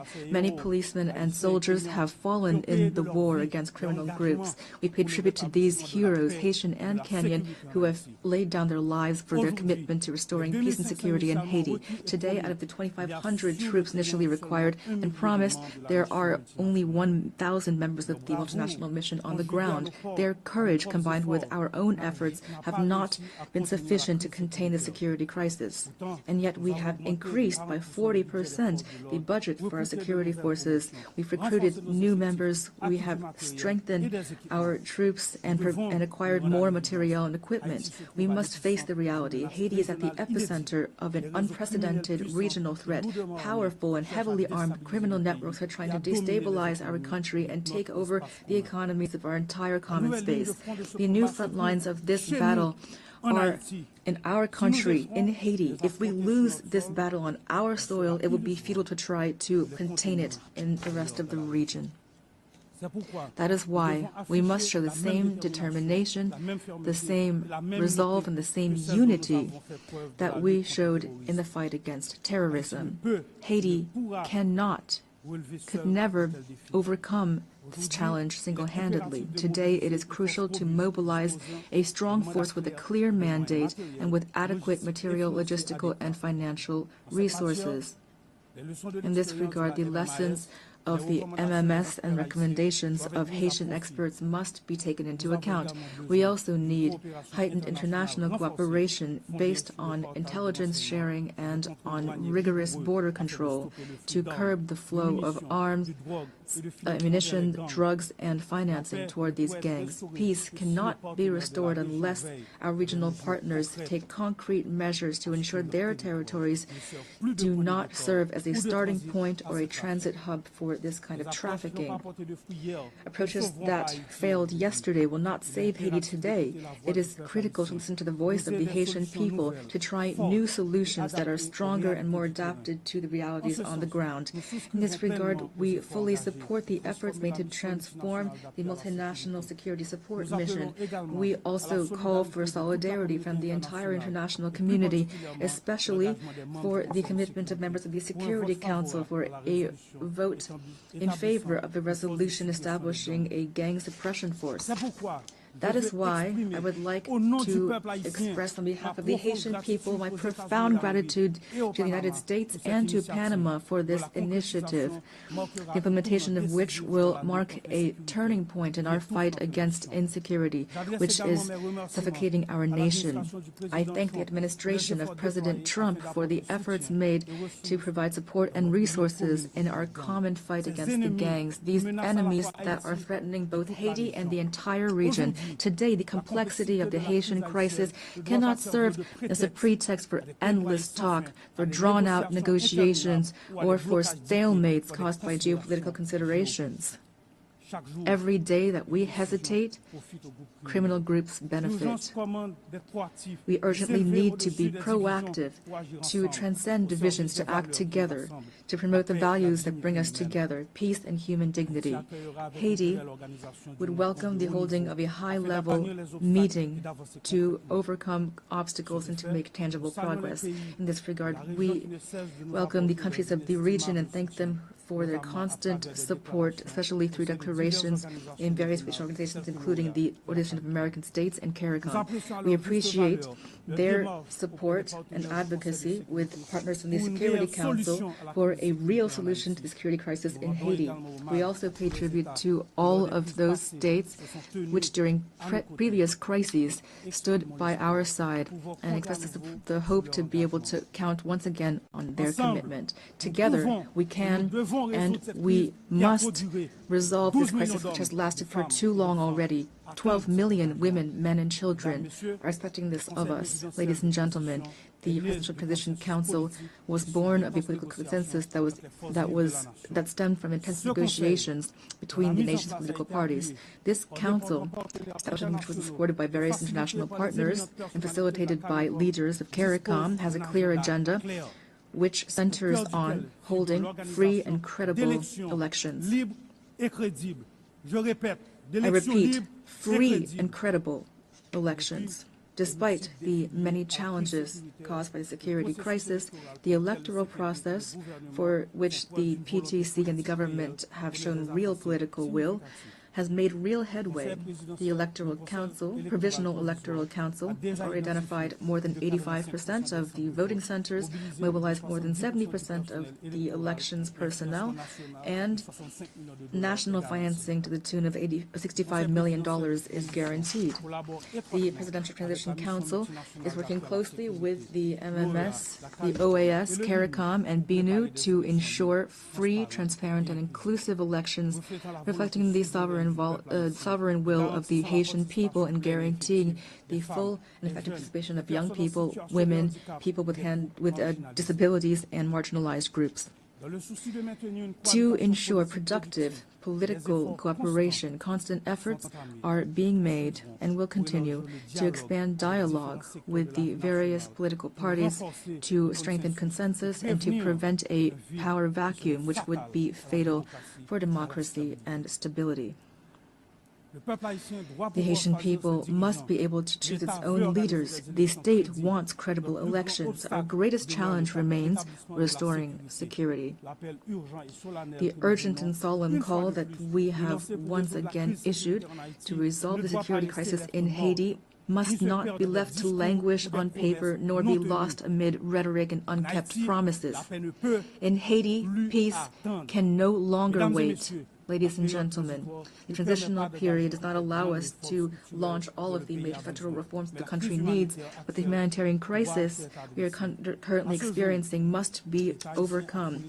To this day, the Haitian state has provided 72% of emergency assistance for IDPs and is assisting families to relocate. We are profoundly grateful to our international partners that have assisted us in the humanitarian response, and we are keenly interested in the promising initiatives put forward by those which, like the Association of Caribbean States, have chosen to join our effort. But our strategy is not limited to immediate assistance. We must move from assistance to investment. To this end, the government is determined to develop two major economic hubs, the Great North and the Great South, based on strategic sectors such as agro-industry, textiles, renewable energy, tourism, and services. Haiti will continue to count on its key partners to weather this difficult period and to relaunch its economy. We call for their support through the establishment of concrete mechanisms such as the renewal of the Hope Help Law or launching urban renovation projects which will allow us to create jobs, to put an end to the humanitarian impasse, and to reduce migration pressure on Haitians in the region. Ladies and gentlemen, 2025 marks the bicentennial of the order forcing Haiti to pay a ransom for recognizing its own independence. We call for reparations, not out of bitterness or vengefulness, but out of a desire for justice and truth. We delivered with satisfaction the statement by the French presidency recognizing the need to open spaces for dialogue and historic truth, as well as the resolution of June 5, 2025 of the French National Assembly recognizing the injustice of this ransom. Haiti has established a National Reparations and Restitution Committee. We call for this progress to be accompanied by concrete action. France, which is the cradle of human rights, today has the opportunity to write a new chapter in its history with Haiti by honoring the ideals of freedom, equality, and fraternity that unite us. Ladies and gentlemen, I must underscore the invaluable support provided by the Haitian diaspora throughout the world, who are often living in hardship. Whether in America, in Europe, in Africa, or elsewhere, the millions of Haitians living abroad contribute to the development of Haiti. We are undergoing a multidimensional crisis, and we call for the patience and understanding from our partners and friends so that our nationals are always treated with respect and dignity. Behind every migrant there is a face, a family, a history, and a contribution to be made to their new country of residence. Haiti reaffirms its commitment to dialogue and to bilateral cooperation in the spirit of neighborliness and mutual respect to identify balanced and long-term solutions to Haiti's problems. The safe and orderly circulation of goods and of people, especially through air transport, is crucial for a shared future and common prosperity. Ladies and gentlemen, the Haiti of tomorrow deserves peace and prosperity, a future based on independent judiciary, universal education, affordable health care for all, and an economy that provides every citizen with the same chance at success. This future also requires bold reforms, independent justice, and an end to impunity.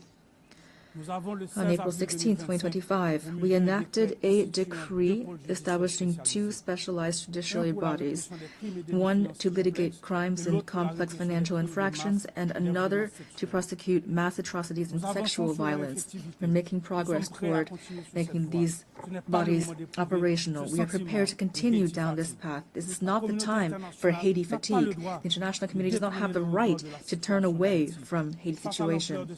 In light of this crisis, silence would not be neutrality, it would be complicity. Ladies and gentlemen, allow me to pay tribute to the Haitian people. Representing them here is the greatest honor of my life. Beyond my functions as president of the Presidential Transition Council of Haiti, I am a real, active Haitian citizen with a profound love for my homeland, a land of freedom and dignity, a land of courage and talent.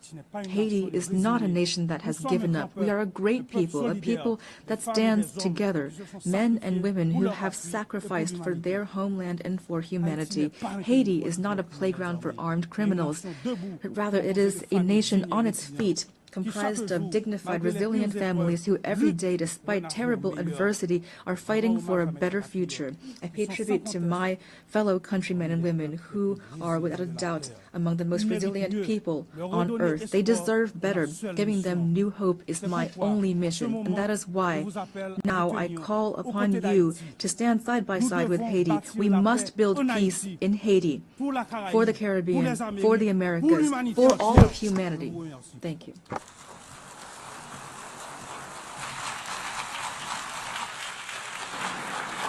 Au nom de l'Assemblée générale, je tiens à remercier le président du Conseil présidentiel de transition de la République. President of the Presidential Council of the Transition of the Republic of Haiti. The Assembly will hear an address by His Excellency Mikhail Kabalashvili, President of Georgia. I request protocol to score His Excellency and invite him to address the Assembly. I can see it here. Yeah.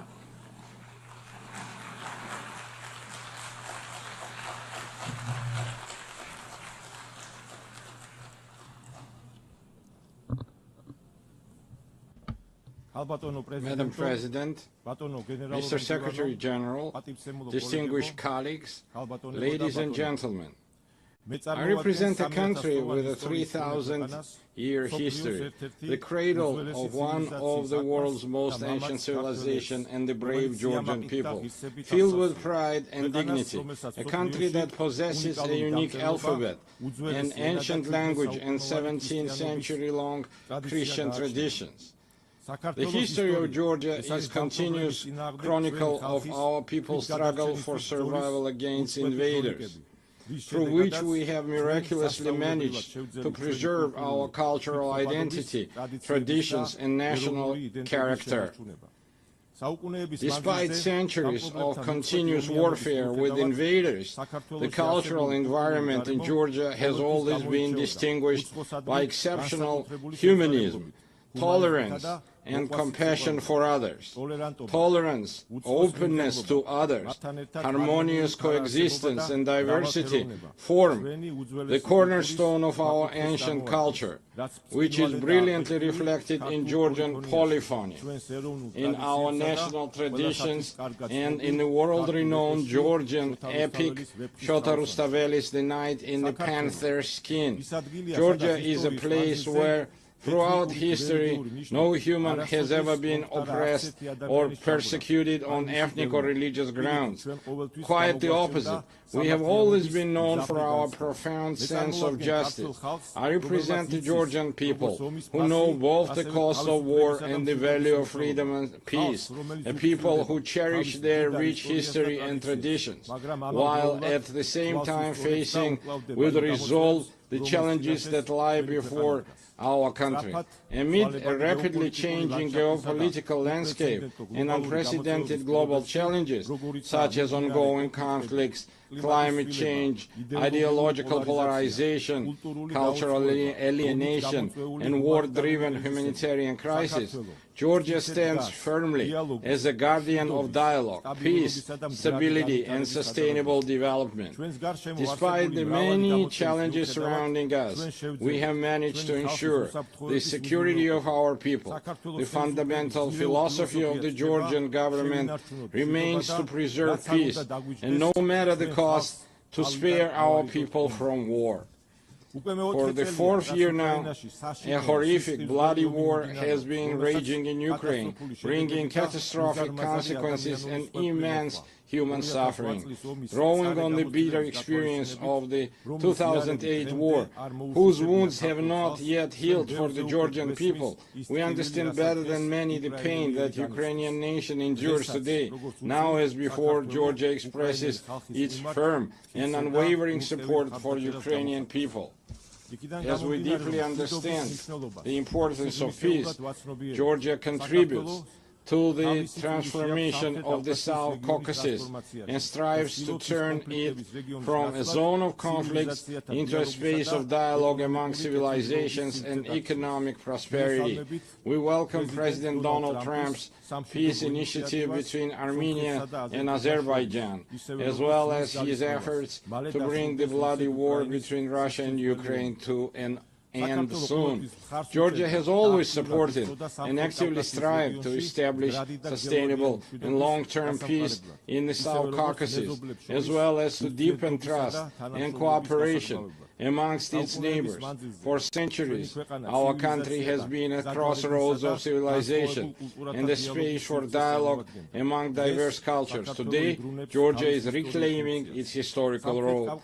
Close relations with the countries of the South Caucasus and Central Asia, existing agreements with the European Union, and the Georgia's key position in the Middle Corridor all give our country a special significance, both both within the region and across the Eurasian continent. Georgia is the shortest connecting route and natural bridge between Europe and Asia, the West and the East. Thanks to our geographical location and pragmatic foreign policy, Georgia is emerging as a multidimensional and multifunctional regional hub, both in terms of trade and energy transit. Georgia makes a significant contribution to the development of the Middle Corridor strategic route and does everything to ensure that the corridor becomes the fastest, most reliable, and most stable connecting route between East and West. We are actively working with international investors, developing infrastructure and facilitating the creation of new energy transit routes, all of which ultimately enhance the connectivity between Asian and European markets. Within the framework of the Middle Corridor and its development, Georgia has launched strategically significant projects aimed at increasing the volume and intensity of rail, sea, and air transportation. Among them, the railway modernization project has already been completed, while work is actively underway on the deep sea port in Anaklia, the new international airport in Tbilisi, and the Black Sea submarine cable project. These projects, on one hand, provide landlocked countries in Central Asia and the South Caucasus with maritime connectivity to the rest of the world. On the other hand, the projects are implementing help diversity energy routes. We are implementing help diversity energy routes, thereby significantly enhancing the energy security of Europe and South Caucasus. To promote the development of the Middle Corridor and enhance connectivity between the two largest markets, Asia and Europe, Georgia has been hosting the Tbilisi Silk Road Forum for 8 years. It is an international platform for dialogue and new opportunities, attended up to 2,000 delegates from 60 countries. Our goal is to develop constructive relations based on mutual respect and shared benefits with major economies such as the United States, China, European Union, and others. We are open to any dialogue and cooperation, but at the same time, we demand respect and fair and dignified approach. What the Georgian people will never accept is being spoken to in the language of ultimatums, blackmail, or intimidation. Georgia is a faithful adherent to the fundamental principles and values of the United Nations and a dignified, responsible member of the international community, as evidenced by the considerable efforts by the current government of Georgia to improve the protection of human rights. It is precisely thanks to the pragmatic and rational policies of the government of Georgia that we have maintained peace and economic growth, significantly improving the quality of life of our citizens. Despite numerous challenges in recent years, Georgia has demonstrated remarkable resilience to external shocks. The positive trajectory of Georgia's development is reflected in and confirmed by the international rankings and indicators of the world's most reputable organizations. Despite 20% of Georgia's territory remaining under occupation, we continue to pursue development and progress with great energy and determination. We are entrusted with the mission that our children may live in a stronger, dignified Georgia and peaceful world. And now I want to address our Abkhaz and Ossetian brothers and sisters on the other side of the occupation line. For centuries, we have written Georgia's history together, a history filled with the heroism of our ancestors, through our shared struggle for survival of our nation and the love for our motherland. We have never been a large empire imposing its rules on the others. We have always been a country proud of its diversity. Georgia is a place where civilizations have met, blended and balanced each other for centuries. Our culture is the very product of this complex and enduring synthesis. My Abkhaz and Ossetian brothers and sisters, our cultural code has not changed. For us, diversity is not a problem. It remains an essential formula for our existence, which is why we always meet our compatriots from the other side of the Caucasian line with open hearts and outstretched hands. It's our duty, through joint efforts, to overcome artificially created obstacles, rebuild broken bridges, and leave past grievances to history. As a people of exceptional patience and resilience, I believe that one day we will, together with our children, we will live with our children in a united, happy, and developed Georgia, where nothing will stand in the way of our harmonious coexistence. Herewith, I would like to express my gratitude to the international community for its unwavering support of Georgia's sovereignty and territorial integrity. Georgia, like the entire world, is going through a pivotal moment in modern history. We live in a transitional era where the future of the international order remains uncertain. The United Nations must ensure our planet's transition to a peaceful, stable, and fair, multipolar international order. Georgia is responsible, as a responsible member of international community, is ready to support the United Nations in becoming the inevitable alternative to war and the principal guarantor of peace. I would like to reiterate that we are prepared and open, taking into account our national interests, to engage in dialogue with all parties on issues of global and regional significance. The current reality requires us to face difficult issues and initiate an open, pragmatic, and result-oriented dialogue.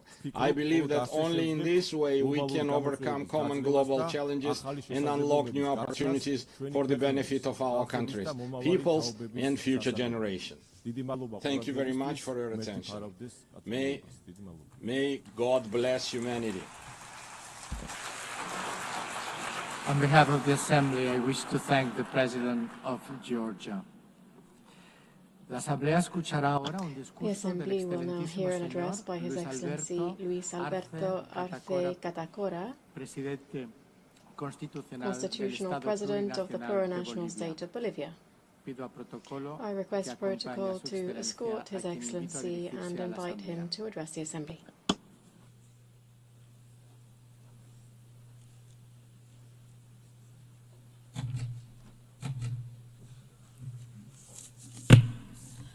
Muy buenos días. A very good morning to all of you. Permítame expresar un Allow me fraternal to saludo a la express Presidenta de la brotherly Asamblea General greetings de to the Naciones President Unidas, of the General Assembly of the Annalena United Nations, Baerbock, Annalena y por Baerbock, su intermedio a toda la Asamblea. and through her to the entire Assembly. El 80º periodo de The sesiones 80th session no es un dato cualquiera, isn't just any other date. es un espacio It is de un momento a histórico que nos space for invita a historic time which detenernos invites us y to mirar hacia atrás stop para and recordar to look por back qué nació to esta remember organización why this y se dio organization los was resultados born que la and humanidad why it has esperaba seen the después de results dos that guerras humanity mundiales was waiting for en las que la after the lucha por la two riqueza world wars in y which las the áreas de fight for influencia wealth and areas dejó of millones de influence muertos, left in its wake desplazados millions y of dead, displaced and wounded. Vivimos con una We verdadera are lacerante living que with pretendemos a ignorar. wound that we're trying to En overlook. 8 décadas Over 8 se han decades, desarrollado en el concierto de las in naciones the concert of nations, narrativas que, we have seen the development of usando la narratives habilidad that, de las potencias con larga using the experiencia skill en el of the derecho great internacional, powers with long-standing experience in camuflado international heridas community, have y camouflaged recuerdos deep wounds desgarradores de la and humanidad. the devastating memories of Empleando humanity. They've done so inteligentes cuerpos using normativos smart que predican el normative deber texts ser that de las Naciones Unidas, pretend registrados en to be costosos the materiales duty of the impresos United y Nations audiovisuales through audiovisuals efectivos and others that are ante problemas not very flagrantes effective in como el light of neocolonialismo facing en todas sus flagrant problems such as expresiones, neocolonialism in all of its ocupación expressions, territorial, territorial genocidio, injerencia occupation, política, economic, y cultural, political and cultural el interference, racismo, la racism, discriminación, el discrimination, armamentismo, the arms race and violence which is implicit in all of this, without taking into account other aspects such as hunger, climate change, the food crisis, and the increasingly frequent economic crises. The effects of these realities are clear to all. Confrontations and discourse that promotes hatred and division between kindred states, inequality, exclusion, poverty and inequality and injustice, still produced within institutions that were created to protect the rights of the weakest. And we're not even talking about economic, social and the cultural rights of people, and even more if you look at the rights of indigenous peoples. A sincere assessment leads us to confirm that in 80 years we have not met the expected results. Consequently, we are not in a good position. The world remains divided and confronted against itself more than 80 years ago. Today in the world there is greater inequality in the distribution of wealth than there was 80 years ago. The poverty figures, inequality and injustice, rather than being curbed, is on the increase. The risk that any remaining peace should disappear and the Third World War would overtake the entire planet is very close if we don't react in time. The danger here is that the unstoppable force of capitalism with the misuse of artificial intelligence would increase the climate change, would liquidate the planet and would convert the immense majority of the population into unnecessary beings, is also something that we can't completely rule out. We're not in a good place. The UN was established on the basis of the foundations of the skeletons of the Holocaust and the not only physical but also moral ruins left by the fascist racism and also increasing neocolonialism with the use of 2 atomic bombs. One of the goals that gave rise to the United Nations was to not repeat the barbarity of war. Today we hear the echoes of the drums of war on all continents. We see the practice of genocide on the sole decision of 2 countries. We deny the right to be free and sovereign to a people. Sophisticated weapons are used against a sovereign country, and increasing militarization is being promoted within a region with double standards in combating the war on drugs. And at the same time, we maintain a criminal blockade against its people and the state for the sole crime of having claimed its own independence more than 6 decades ago. Wars are not the same as we had 80 years ago. Wars now are multidimensional. They use economic, financial, media, information, cyber warfare, without even taking into account military warfare, which now encompasses biological warfare, war from space, and other technologies that continue to be developed with impunity on the basis of technology of war.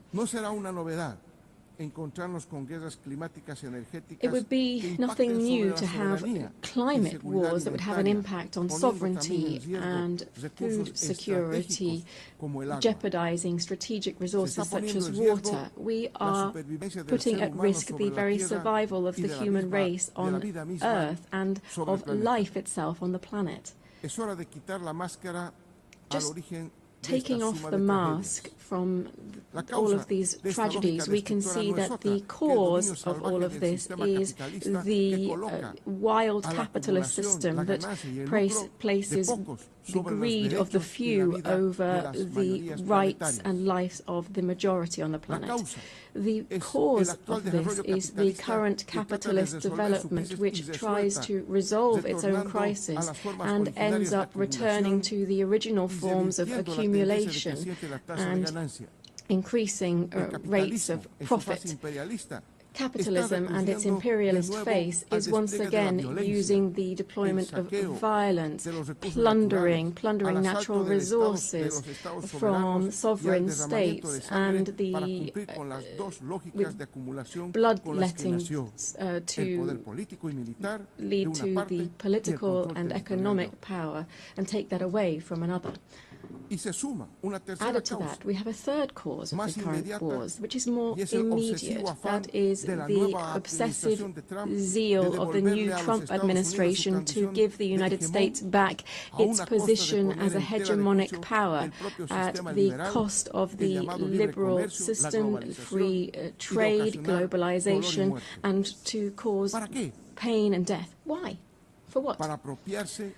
To take ownership over natural resources, to take control over commodities for the benefit of an imperialist system, and to subordinate the majority of countries for their insatiable thirst for privilege and wealth, and to try to maintain a unipolar order at any cost. The recent publication of the U.S. Strategic Defense Policy sets out a deployment of its troops around the world to, in its areas of influence, Canada, Central and South America, among others.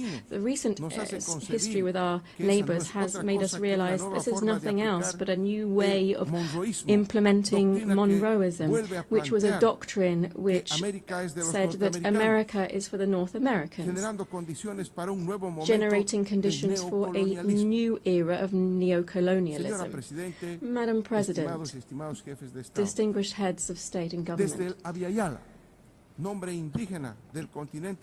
from the indigenous name for Latin America and the Caribbean, we can say that we are a zone of peace, and we did so at the second summit of CELAC in Havana in 2014. The nations in our region are complying with this mandate that we set ourselves, still bearing in mind our political and ideological differences on various topics and with regard to border and territorial occupation-based disputes that remain ongoing. We can say, when we invert the equation of the Pentagon, that it is peace rather than war that guides our international relations. In hearing this declaration statement, in 2022, in this same place, I came to appeal to the United Nations for a General Assembly to declare to the world that it would be an entire territory of peace. And 11 years have passed since that historic declaration of CELAC, and 3 years since I made that statement in this assembly. Not only have we not declared the world as a zone of peace, rather we are facing the harsh reality of seeing how death is becoming increasingly normalized in international relations. We also feel the threat of fascism in all of its variants to try to exploit and dominate peoples at the current time. The threat of death has made is covering Latin America and the Caribbean. We are seeing a bellicose potential which would even go so far as to use missiles, submarines, helicopters, using the pretext that this maritime space is being used against the national security of the United States through the illegal introduction of cocaine through illegal gangs belonging to drug cartels. Beyond violations of international law, this provocative action of imperialism has two intentions.